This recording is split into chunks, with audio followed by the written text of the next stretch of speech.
میں معافی مانگتا ہوں ان شہداء کی ماؤں سے، میں معافی مانگتا ہوں ان شہداء کے بچوں اور اہل خانہ سے جن کو آنا پڑا کہ وہ آگے کہیں سوشل میڈیا پر کہ ہمارے بچوں کی توہین نہ کرو۔ ہم زندہ ہیں الحمدللہ، ہم ابھی مرے نہیں ہیں، یہ قوم زندہ ہے، کسی کو اپنے شہداء کی توہین نہیں کرنے دے گی۔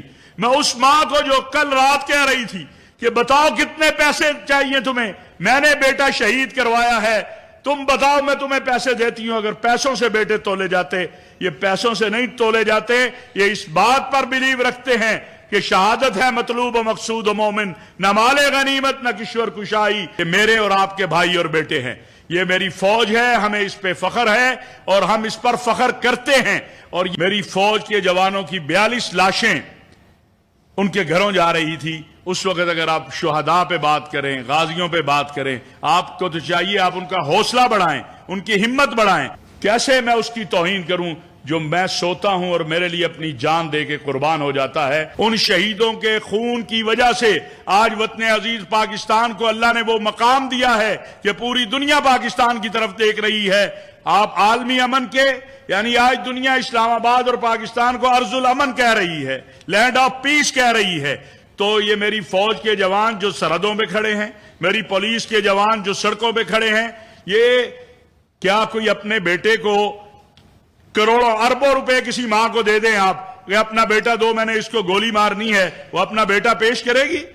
کسی میں اتنا حوصلہ ہے، ہمت ہے؟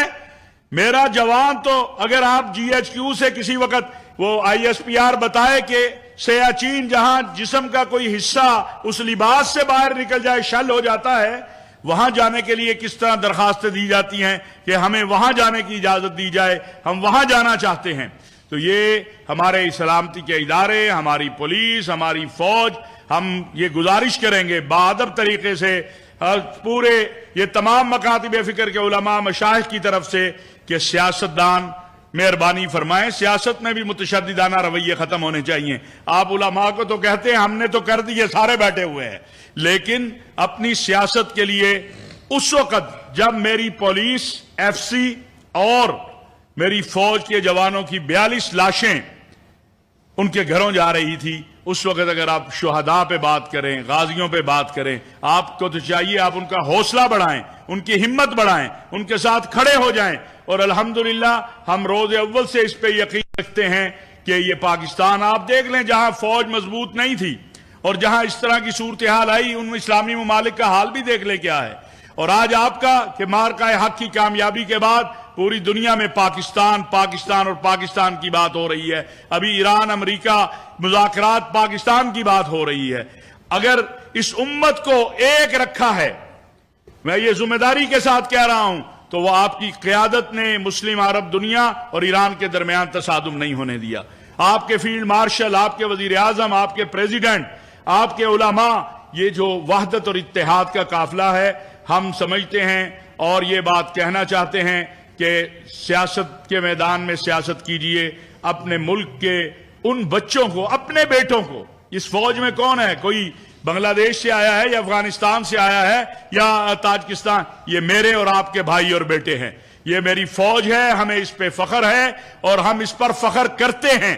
اور یہ آج کے اس جو ہے فورم کی طرف سے قومی پیغام امن کمیٹی اور صوبائی پیغام امن کمیٹی کی طرف سے بھی میں یہ گزارش کروں گا اور میں معافی مانگتا ہوں اپنے فوج کے جوانوں سے، میں معافی مانگتا ہوں ان شہداء کی ماؤں سے، میں معافی مانگتا ہوں ان شہداء کے بچوں اور اہل خانہ سے جن کو آنا پڑا کہ وہ آگے کہیں سوشل میڈیا پر کہ ہمارے بچوں کی توہین نہ کرو۔ ہم زندہ ہیں الحمدللہ، ہم ابھی مرے نہیں ہیں، یہ قوم زندہ ہے، کسی کو اپنے شہداء کی توہین نہیں کرنے دے گی۔ میں اس ماں کو جو کل رات کہہ رہی تھی کہ بتاؤ کتنے پیسے چاہیے تمہیں، میں نے بیٹا شہید کروایا ہے، تم بتاؤ میں تمہیں پیسے دیتی ہوں۔ اگر پیسوں سے بیٹے تولے جاتے، یہ پیسوں سے نہیں تولے جاتے، یہ اس بات پر بلیو رکھتے ہیں کہ شہادت ہے مطلوب و مقصود و مومن، نہ مال غنیمت نہ کشور کشائی۔ اور ہمارا یہ یقین ہے، ہم تو ہر نماز میں شہادت کی دعا مانگتے ہیں۔ کون سا مسلمان ہے جو شہید نہیں ہونا چاہتا؟ اصحاب رسول و اہل بیت سے لے کر کل اگر کوئی اٹھ کے کہے گا کہ یہ مولوی صاحب جو ہے یہ تو نماز پڑھاتا ہے، پیسے لیتا ہے، اس کو اجر کس چیز کا ملے؟ اور اگر اللہ قیامت کے دن ہمیں کہہ دے کہ تم تو پیسے لے کے نمازیں پڑھاتے تھے، مدرسے چلاتے تھے، سبق پڑھاتے تھے، نیک کام کرتے تھے، اجر کس چیز کا؟ تو اللہ نے تو بار بار کہا ہے کہ تم یہ کرو گے میں تمہیں اجر دوں گا. اور شہیدوں کی قسمیں کھائی گئی ہیں، ان مجاہدین کی جو اسلامی ریاست کی سرحدوں کے محافظ ہیں، ان کے دھول جو اڑتی ہے اس کی قسمیں اللہ نے کھائی ہیں. میں اپنی طرف سے بھی، اپنے ساتھیوں کی طرف سے بھی ان شہداء کے والدین سے، بچوں سے، بیویوں سے، بہن بھائیوں سے معافی کا طلبگار ہوں جو دکھی ہوئے ہیں. ہم آپ سے زیادہ دکھی ہوئے ہیں. کیسے میں اس کی توہین کروں جو میں سوتا ہوں اور میرے لیے اپنی جان دے کے قربان ہو جاتا ہے. اس لیے میں پھر عرض کروں گا کہ اللہ کا واسطہ ہے، اس ملک پر ایک دہشت گردی کی جنگ جو مسلط کرنے کی کوشش ہو رہی ہے، اس میں ہم اپنی ریاست کے ساتھ کھڑے ہوں، ہم اپنی اداروں کے ساتھ کھڑے ہیں، پوری قوم کھڑی ہے. فتنہ خوارج کو بھی سب نے پہچان لیا، فتنہ ہندوستان کو بھی پہچان لیا. ہم ان کے بالواسطہ، بلا واسطہ، دانستہ یا نادانستہ، میرے یہ چاروں جملے پلیز یاد رکھیے، کسی بھی طور پر ہم ان کے سہولت کار نہ بنیں.